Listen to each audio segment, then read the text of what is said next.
ગુજરાત પોલીસના પૂર્વ આઈપીએસ અધિકારી અને સરકારના વર્તમાન મંત્રીના હાથે એક પૂર્વ આઈપીએસ અધિકારીએ છે તેમણે આજે કેસરીઓ ધારણ કર્યો છે અને કેસરીઓ ધારણ કર્યા તેના 3 કલાક બાદ તેમને ભારતીય જનતા પાર્ટીએ ટિકિટ આપી દીધી છે। વિગતવાર છે કોણ છે આ બંને આઈપીએસ અધિકારી તેની।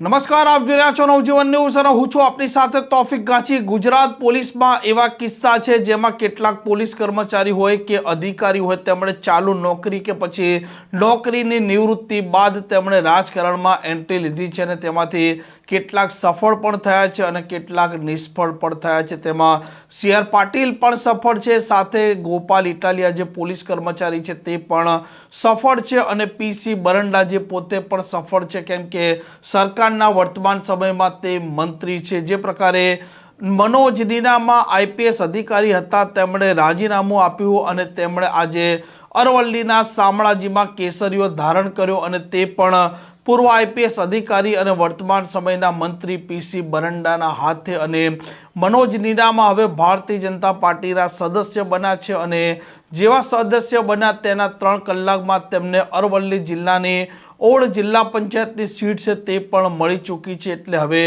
મનોજ નીનામા પોતે ઓડ જિલ્લા પંચાયત બેઠકના ઉમેદવાર છે। આમ આઈપીએસ અધિકારી રહેલા આ મનોજ નીનામા જે હવે પૂર્વ આઈપીએસ અધિકારી છે તેમને 3 કલાકમાં જ ભારતીય જનતા પાર્ટી દ્વારા ટિકિટ પણ આપી દેવામાં આવી છે। આમ પૂર્વ આઈપીએસ અધિકારી ભારતીય જનતા પાર્ટીમાં હવે 2 છે, જેમાંથી એક છે વર્તમાન સમયના મંત્રી, જ્યારે બીજા હવે અરવલ્લી જિલ્લા પંચાયત ઓડ છે તેના ઉમેદવાર મનોજ નીનામા। આમ તે હવે સામાજિક અને રાજકીય ક્ષેત્રમાં જોડાયા છે અને મનોજ નીનામા પોતે 42 વર્ષ ગુજરાત પોલીસ સેવામાં તેમણે સેવા આપેલી છે અને 2 મહિના બાદ તે નિવૃત્ત થવાના હતા અને તે પહેલાં તેમણે સ્વૈચ્છિક રાજીનામું આપ્યું જે મંજૂર કરી લેવામાં આવ્યું અને ત્યાર પછી હવે તે ભારતીય જનતા પાર્ટીમાં જોડાય છે। ભારતીય જનતા પાર્ટીના ઓડ બેઠકના હવે તે ઉમેદવાર પણ બની ચૂક્યા છે। આજે મારો ભારતીય જનતા પાર્ટીમાં પ્રવેશ થયો છે અને એના માટે તો હું અમારા સંગઠનનો ખૂબ ખૂબ આભારી છું જ। સાથે સાથે અત્યારે જાણવા મળ્યું છે કે ઓડ જિલ્લા પંચાયત માટે ભાજપના ઉમેદવાર તરીકે મારી પસંદગી કરવામાં આવી છે, તો એના માટે પણ હું સમગ્ર ટીમનો ખૂબ ખૂબ આભાર માનું છું। અને આ જે વિસ્તાર છે એમાં ઓડ જિલ્લા પંચાયતમાં 5 તાલુકા પંચાયતનો સમાવેશ થાય છે અને ખૂબ જ અંતરિયાળ વિસ્તાર છે। ઘણી નાના માણસોની અને છેવાડાના માનવીની ઘણી સમસ્યાઓ છે, પણ એ સમસ્યાઓનું નિરાકરણ માટે અમે કેટલા પ્રયત્નો કરી શકીએ એના માટે અમે તત્પર છીએ અને આ ઇલેક્શનમાં ભારતીય જનતા પાર્ટીના કાર્યકરોનો તેમજ સામાન્ય પ્રજા છેવાડાના માનવી છે એનો વિશ્વાસ સંપાદન કરવાની અમે પૂરેપૂરી તૈયારી રાખી છે અને અમે એમનો વિશ્વાસ સંપાદન કરશું।